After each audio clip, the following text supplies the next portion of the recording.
오늘 읽을 말씀은 레위기 5장부터 7장 말씀입니다. 5장. 사람이 만일 그가 저주의 소리를 듣거나 보거나 알아서 증인이 돼 법정에서 증언하도록 요청받았지만 증언하지 않는다면 그는 형벌을 받아야 한다. 혹은 어떤 사람이 부정한 것, 곧 들짐승의 시체나 부정한 가죽의 시체나 부정한 곤충의 시체를 만졌다면 비록 모르고 한 일이라도 그는 부정해질 것이다. 그렇기에 그는 범죄한 것이다. 혹은 사람의 부정함, 곧 부정하게 하는 어떤 것이라도 만졌다면 그 비록 모르고 한 일이라도 깨닫게 되면 그에게 죄가 있는 것이다.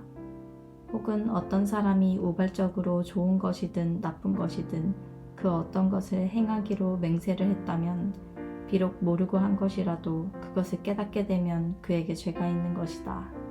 이것들 가운데 한 가지라도 범죄한 사람은 자기의 죄를 고백해야 한다. 그는 자기의 죄에 대한 대가로 여호와께 어린 암양이나 암염소를 속건 제물로 가져와야 한다. 그러면 제사장은 그를 위해 그의 죄를 속죄할 것이다. 만일 어린 양을 준비할 능력이 없다면 그는 자기가 범한 죄의 배상물로 산비둘기 2마리나 어린 집비둘기 2마리를 여호와께 드려야 한다. 하나는 속죄 제물이고 다른 하나는 번제물이다. 그가 그것들을 제사장에게 가지고 오면 제사장은 첫 번째 것을 속죄 제물로 드리되 그는 그것의 목을 비틀어 죽여야 한다. 그러나 그것의 몸을 아주 찢지는 말고 그는 속죄 제물의 피를 제단 옆에다 뿌리고 나머지 피는 제단 밑에 쏟아 부어야 한다. 이것이 속죄 제사다. 그리고 제사장은 두 번째 예물을 번제물의 방식대로 드릴 것이며 제사장이 그를 위해 그의 지은 죄를 속하면 그는 용서받을 것이다. 그러나 만일 그 힘이 산비둘기 2마리나 집비둘기 2마리에도 미치지 못하면 그는 고운 밀가루 10분의 1 에바를 자기의 죄를 위한 예물로 가져와야 한다. 그러나 거기에 올리브 기름이나 유향을 섞어서는 안 된다. 그것은 속죄 제물이기 때문이다. 그가 그것을 제사장에게 가져가면 제사장은 기념물로 한 줌을 쥐어 제단 위에서 여호와의 화제 제물들과 함께 불태워야 한다. 이것은 속죄제다. 이렇게 제사장은 그가 행한 그의 죄들을 위해 속죄를 해야 한다. 그러면 그의 죄가 용서받을 것이다. 그 예물의 나머지는 곡식 제물의 경우처럼 제사장의 소유가 될 것이다. 여호와께서 모세에게 다음과 같이 말씀하셨습니다. 누구든지 불성실에 여호와의 거룩한 물건들에 대해 우발적으로 죄를 저질렀다면 그는 가축들 가운데 성수의 세겔로 그 가치에 해당하는 흠없는 순양 1마리를 속건 제물로 가져와야 한다. 이것이 속건 제물이다.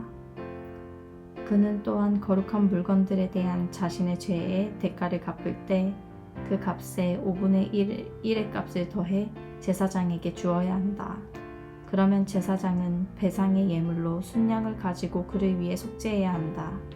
그러면 그의 죄는 용서받을 것이다.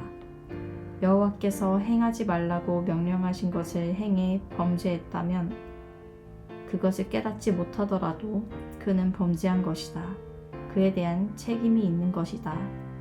그는 가축들 가운데 속건제물로 정해진 값에 해당하는 흠없는 순양 1마리를 제사장에게 가져와야 한다. 이렇게 제사장은 그가 우발적으로 저지른 잘못을 대신해 그를 위해 속죄해야 한다. 그러면 그의 죄는 용서받을 것이다. 이것이 속건 제사다. 그가 여호와 앞에서 범죄한 것에 대해서 책임을 져야 한다. 여호와께서 모세에게 말씀하셨습니다. 누구든지 여호와께 불성실에 범죄한 경우 곧 남의 물건을 받거나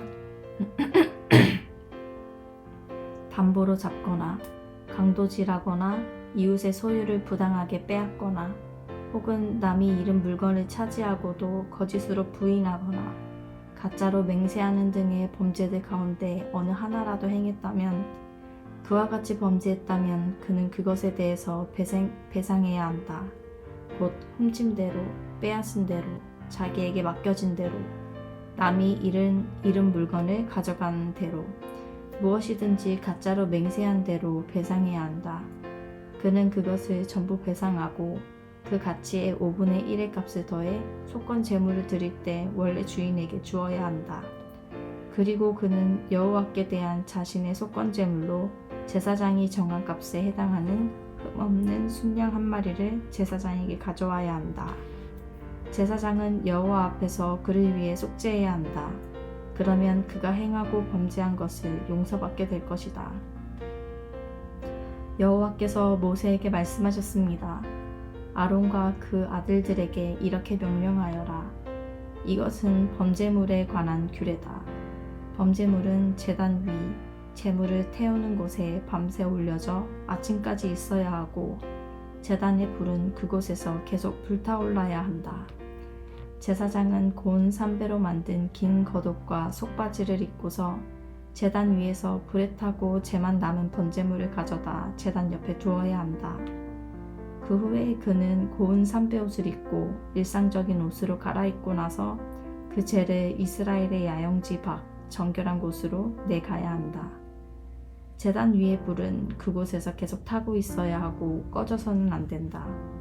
아침마다 제사장은 나무를 가져다 제단 위에 불을 붙이고 그 위에다 화목제물의 지방이 있는 부위를 불태워야 한다. 그 불은 제단에서 계속 타올라야 하며 꺼져서는 안 된다. 이것은 곡식 제물에 관한 규례다. 아론의 아들들은 그것을 여호와 앞 제단 앞에 드려야 한다. 그는 고운 곡식 가루 한 줌과 올리브 기름을 가져다 그 곡식 제물 위에 모든 유향을 더해 제단 위에 그것을 기념물로 태워 여호와께 기뻐하시는 향기를 내야 한다. 아론과 그 아들들이 그 나머지를 먹을 것이며, 그것은 거룩한 곳, 곧 회막들에서 누룩 없이 먹어야 한다. 그것은 누룩을 넣고 구워서는 안 된다. 나는 그것을 내 화목제 가운데 그들의 몫으로 주었다. 그러므로 속죄 제물과 속건 제물과 같이 그것은 가장 거룩한 것이다. 아론의 자손들 가운데 남자는 그것을 먹을 수 있다. 이것이 너희 대대로 여호와께 드리는 화제 가운데 그들이 받을 영원한 몫이다. 이 제물에 담는 것은 무엇이든 거룩하게 될 것이다. 여호와께서 또 모세에게 말씀하셨습니다. 아론과 그 아들들이 제사장으로 임명을 받을 때 여호와께 바쳐야 할 제물은 이렇다.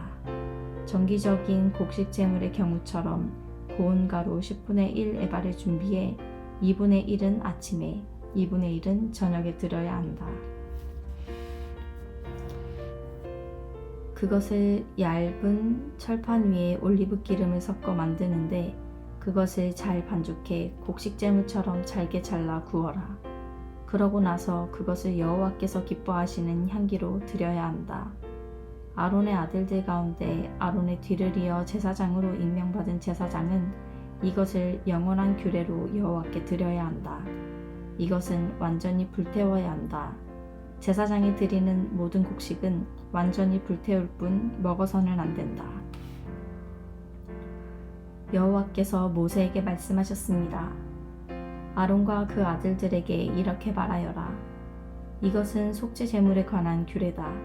속죄 제물은 여호와 앞 번제물을 잡는 곳에서 잡아야 한다. 이것은 가장 거룩한 것이다.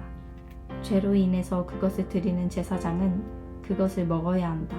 그는 거룩한 장소, 곧 회막들에서 먹어야 한다. 그중 어떤 부위든 고기를 만지는 사람마다 거룩해질 것이고, 그 피가 누군가의 겉옷에 조금이라도 튀었다면 너희는 거룩한 곳에서 그 옷을 씻어내야 한다. 그 고기를 삶은 토기는 깨버리고, 녹그릇에 고기를 삶았으면 그 그릇은 문질러 닦고 물로 헹구어야 한다. 제사장 가문의 남자는 그 고기를 먹을 수 있다. 그것은 가장 거룩한 것이다. 그러나 성소 안에서 속죄를 하기 위해서 속죄 제물의 피를 회막 안으로 가지고 들어간 예물은 먹지 말고 불로 태워야 한다. 7장. 이것은 속건 제물에 관한 규례다. 이것은 가장 거룩한 것이다. 속건 제물은 번제물을 잡는 장소에서 잡고 그 피는 제단 사방에 뿌려야 한다.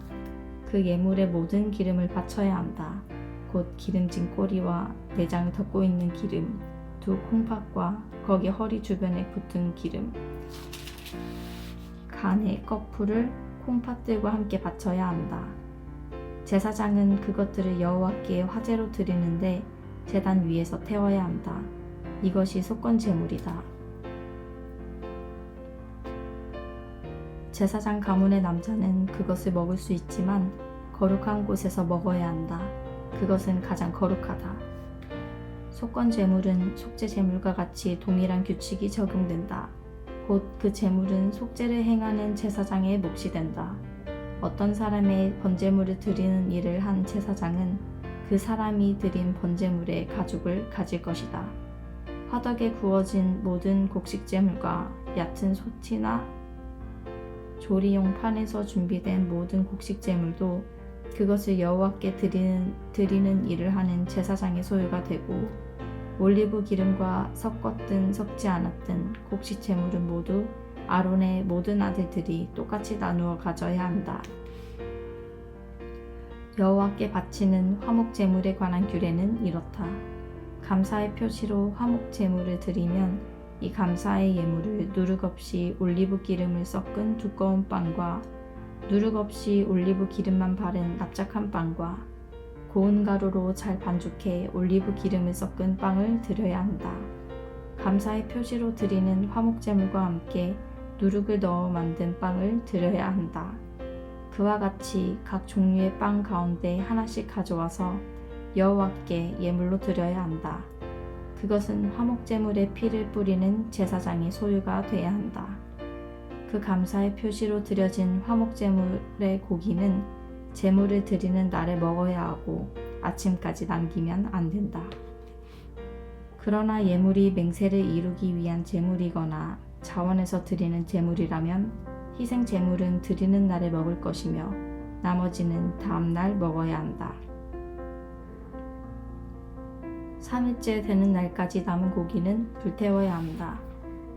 화목제물의 고기를 3일째 되는 날까지 먹는다면 그것을 바친 사람은 하나님이 용서하지 않으실 것이다. 그리고 예물을 드린 사람에게도 그것이 예물답지 못하게 될 것이다.